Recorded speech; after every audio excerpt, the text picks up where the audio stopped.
Hello, आप सबको जय मसीह की। आज सुबह की आराधना में मैं आपका स्वागत करता हूं और परमेश्वर का वचन जो हमारे लिए आज क्या लेके आया है, हम उस बात को देखते हैं। तो आइए हम सीधे वचन पर चलते हैं। वचन में इस प्रकार से लिखा है, नीति वचन 18 उसके 21 में, जीव के वश में मृत्यु और जीवन दोनों होते हैं। जीव के वश में मृत्यु और जीवन दोनों होते हैं, और जो उसे काम में लाना जानता है वह उसका फल भोगेगा। और जो उसे काम में लाना जानता है वो उसका फल भोगेगा। तो याद रखिए, हम इस बात को जो देख रहे हैं इसमें हमारे लिए क्या खास बात छिपी हुई है, या आज हमारे लिए क्या शिक्षा है। मैं एक कहानी की ओर ले चलता हूँ आपको। कलकत्ता शहर की कहानी है। एक पिता है जिनका काम है दूध से खोआ बनाने का काम, दूध से अन्य सामान बनाने का काम था। वो दूध खरीद कर वो सारी चीज़ें बनाते थे। भट्टी में उनका जीवन बीतता था। उनका एक बेटा था और वो क्या करता, फिजूल खर्ची करता। उनके पिता की कमाई में से वो क्या करता, फिजूल खर्ची करता। और क्या करता, उन पैसे से जिसका कोई आवश्यकता नहीं है वो खर्च करता। बार बार उसके पिता नाराज हो जाते, बार बार उसको समझाने का प्रयास करते। एक दिन उसके पिता ने उससे डांटने का प्रयास किया कि बेटा, इस प्रकार से तुम फिजूल खर्च मत किया करो। तो बेटा, जबकि युवा हो गया था, जवान हो गया था, वो पलट कर जवाब देता है, आपने बहुत सारे पैसे मुझको दे दिए। कितने पैसे दे दिए? इस आपने जितना मुझे दिया है मैं यूं ही आपको लौटा सकता हूँ, मैं यूं ही आपको लौटा सकता हूँ। आप बात बात में मेरे ऊपर इस प्रकार की बात मत किया करिए। मैं कौन सा फिजूल खर्च करता हूँ? आजकल के युवा इस प्रकार से बातें करते हैं अपने माता पिता से।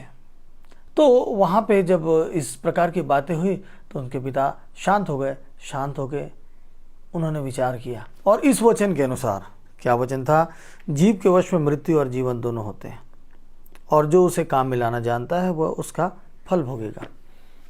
और उन्होंने क्या किया, इस पवित्र शास्त्र के अनुसार, पवित्र शास्त्र के इस वचन के अनुसार उन्होंने क्या किया, उस बेटे से कहा, ठीक है, यदि तुम मेरे पैसे लौटाना ही चाहते हो तो एक काम करो, तुम मुझसे वादा करो, कल से तुम एक काम मेरे लिए करोगे। तुम एक काम करना, प्रत्येक दिन मुझको 1 रुपये ला के देना। प्रत्येक दिन मुझे 1 रुपये का सिक्का ला के देना। तो बेटा बोला, इसमें कौन सी बड़ी बात है, ठीक है, ले आऊँगा, प्रत्येक दिन ले आऊँगा। और जैसी दूसरा दिन, नेक्स्ट डे, जब शाम होने को आया और जब बेटा से पिता ने बोला कि तुमने अभी तक आज का रुपया नहीं दिया है, तो उसे याद आया। वो तुरंत दौड़ के गया, अपनी दादी से 1 रुपये का सिक्का मांग के लाया, अपने पापा को दे दिया। और जैसे ही उनके पापा को दिया, वो उस व्यक्ति ने उसको उस भट्टी में डाल दिया।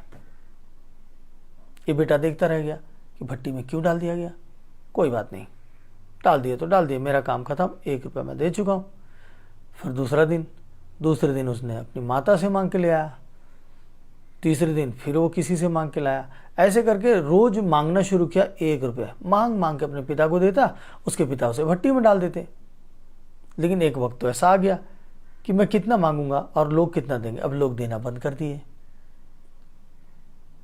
अब इसने विचार किया कि मैं आज पैसा कहाँ से लाकर अपने पापा को दूंगा।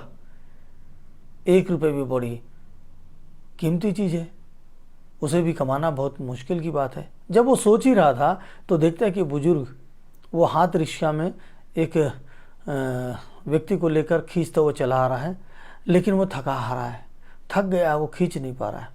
तो ये बोलता है कि बाबा, मैं इसको खींच देता हूँ, मैं आगे तक आपको ये चढ़ाव पार करा देता हूँ, आपको मुझे पैसा देना होगा, क्या आप मुझे 1 रुपये दे सकते हैं? तो वो बुजुर्ग इंसान बोलता है, ठीक है, मैं आपको देने को तैयार हूँ।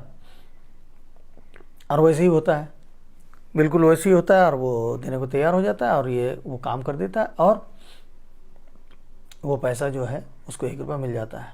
बड़े खुशी से आता है और वो अपने पिताजी को देता है, मगर सोचता है कि फिर मेरा कमाया हुआ पैसा मेरे पिताजी क्या में डाल देंगे, भट्टी में डाल देंगे।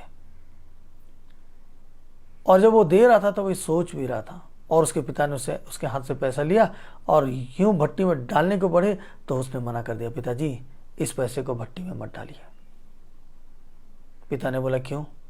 तो बेटा बोलता है, पिता आज का जो पैसा है ना, वो मैं अपने मेहनत से कमा कर लाया हूं, ये मेरी पहली कमाई है। उसको एहसास हो जाता है कि स्वयं के कमाने से किस प्रकार से उस पैसे के ऊपर हमारा जो प्रेम बनता है वो किस प्रकार से होता है, वो सीख जाता है। यहाँ पिता ने क्या किया था, अपने जीव को वश में किया, उसके साथ बहस नहीं किया, उसके साथ उसे शिक्षा देकर सिखाने का प्रयास किया, जिसका फल उसको मिलना ही था। और उसके पिता ने ऐसा काम किया, उसको फल मिलने लगा। आइए हम एक वचन को और पढ़ते हैं, वो है नीति वचन 18:20 में। मनुष्य का पेट मुंह की बातों के फल से भरता है, और बोलने से जो कुछ प्राप्त होता है उससे वह तृप्त होता है। और बोलने से जो कुछ प्राप्त होता है उससे वह तृप्त होता है। मुंह की बातों से मनुष्य का क्या होता है? पेट भरता है, मुंह की बातों से। और उसने क्या किया? मुंह की बातें की, लड़ाई नहीं किया, क्रोध नहीं किया, बातें की। और कौन सी बातें की? जीभ को अपने वश में रख के बातें की, और उसे उस बात को शिक्षा दिया, और वो बालक समझ गया कि फिजूल खर्ची क्या होती है। मेरे पिता जो दिन भर बैठकर इस भट्टी में, इस आग तपते आग में काम करते हैं, और मैं इस पैसे को कैसे बर्बाद करता हूँ। जिस काम का मुझे कोई आवश्यकता ही नहीं, वो काम मैं करके बर्बाद करता हूँ। और ये बात उस बेटे के लिए एक समझ का काम हुआ। इसीलिए जवानों के लिए एक वचन लिखा हुआ है, वो इस प्रकार से पाया जाता है भजन संहिता 119 उसके 9वें पद में। जवान अपनी चाल को किस उपाय से शुद्ध रखे? जवान अपनी चाल को किस उपाय से शुद्ध रखे? तेरे वचन के अनुसार सावधान रहने में। तेरे वचन के अनुसार सावधान रहने में। मेरे विश्वासी भाई बहनों, मैं जब एक परिवार के लिए प्रार्थना करने जा रहा था, एक परिवार जो बिस्तर में पड़ी युवा लड़की है, जो सूख के कांटे की तरह होती चली जा रही है, लेकिन परमेश्वर ने उसके ऊपर अनुग्रह किया है। परमेश्वर ने वहाँ मुझको चुना कि मैं उस बेटी के लिए प्रार्थना करूं, और मेरे प्रभु ने उसकी चंगाई के लिए उसके आगे हाथ बढ़ाया है। और वो बेटी अब चंगी होने लगी है, उसके शरीर में तंदुरुस्ती आने लगी है। और मैं उस बहन के पास, उस बेटी के पास जब मैं जा रहा था प्रार्थना करने के लिए, तो रास्ते में एक एक्सीडेंट को मैंने देखा। एक व्यक्ति मोटरसाइकिल से गिरा पड़ा है, 2 व्यक्ति आपस में टकरा गए। एक जवान लड़का ने उस व्यक्ति के साथ आपस में सीधा टकरा गया, और जब मैं पहुंचा तो वो व्यक्ति बेहोश पड़ा था, उसके कान से खून निकल रहे थे। मैं वहां पहुंचकर, वहां लोग इकट्ठे हो रहे थे, मैं उनसे, लोगों से आग्रह करके, और वहां से गाड़ी गुजर रही थी, उस गाड़ी में उसे अस्पताल भेजा, फ़ोन किया, बताया। और वो व्यक्ति मेरे जान पहचान का ही था। और हुआ ये कि वो व्यक्ति की मृत्यु हो गई। उसका परिवार एक झटके में तबाह हो गया। मुझे बड़ा दुख लगा कि उसकी मृत्यु हो गई। लेकिन यहाँ पे एक बात है, हमारे बच्चे जिद करके हमसे ऐसी ऐसी मोटरसाइकिल खरीदवा रहे हैं। आज फिजूल खर्ची की बात बता रहा हूँ, जो वचन प्रभु ने बोला। और ऐसे बाइक, ऐसे कार खरीदते हैं, और ऐसे बदतमीजी से चलाते हैं, जोश में चलाते हैं, क्योंकि वो उनका कमाया हुआ नहीं है। वो अपने माता पिता से जिद करके लिए होते हैं, और हम अपने बच्चों की खुशी के लिए ये काम करते हैं।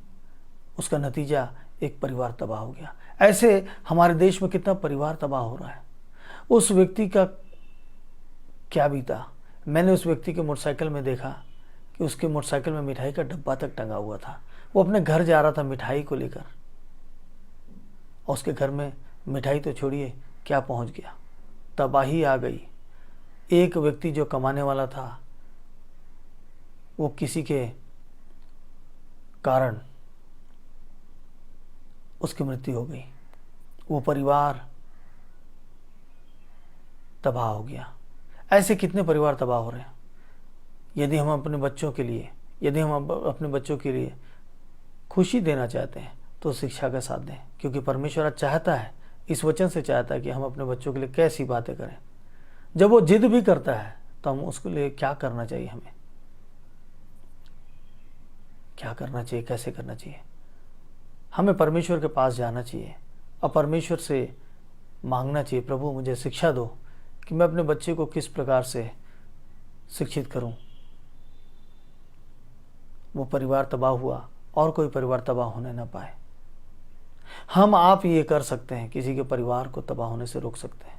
हो सकता है कि विपत्ति हमारे ऊपर आ जाए, हो सकता है कि ये ऐसी विपत्ति किसी दूसरे के बच्चे के द्वारा हमारे ऊपर ऐसा घटना घट जाए और हमें खुदा ना करे हमारे साथ ऐसा हो जाए, तो हमारे परिवार का क्या होगा। छोटी सी खुशी किसी का जीवन बर्बाद करता है, पूरा परिवार बिखर जाता है। इसलिए परमेश्वर आज दुखी होकर हमसे कहता है, ये जो हमारे शहरों में ब्रेकर दिखता है ना, ब्रेकर, हमारे मोहल्लों में ब्रेकर दिखता है ना, गति अवरोधक, ये हमारे दाग है, हमारे शहर के लिए दाग और धब्बा है।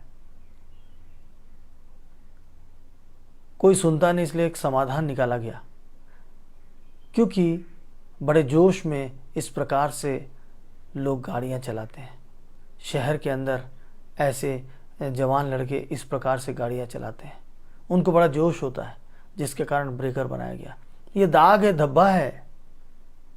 अगर हम अपने देश के कानून का पालन करेंगे और हम मशीन का इस्तेमाल मशीन के लिए आवश्यकता के अनुसार करेंगे, हमें किसी को दिखाने की जरूरत नहीं। ये शैतान करता है हमें दिखाने की बात,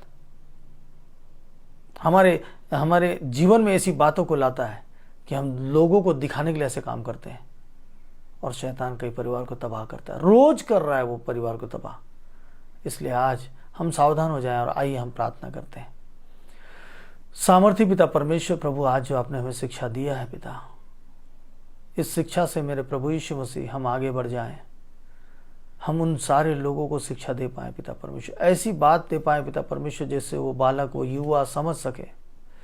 और प्रभु जी, हमारा परिवार, हर परिवार गर्व से अपना सीना को ऊंचा कर सके, अपने बच्चों के लिए गर्व से अपना सीना ऊंचा कर सके पिता परमेश्वर।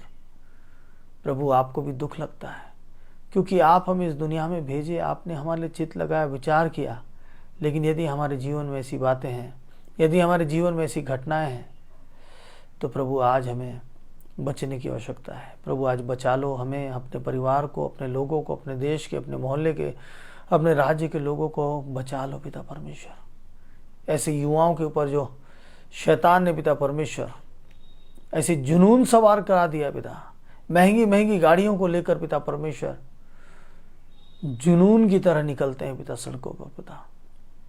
आज पिता परमेश्वर उनके जीवन को बदलने के लिए हर एक घर में पिता, हर एक घर में पिता परमेश्वर एक ऐसे ज्ञान और ऐसी बुद्धि की आत्मा डालिए कि मेरे प्रभु वो अपने बच्चों को शिक्षा दे सके और वो बच्चे तुरंत और तुरंत और तुरंत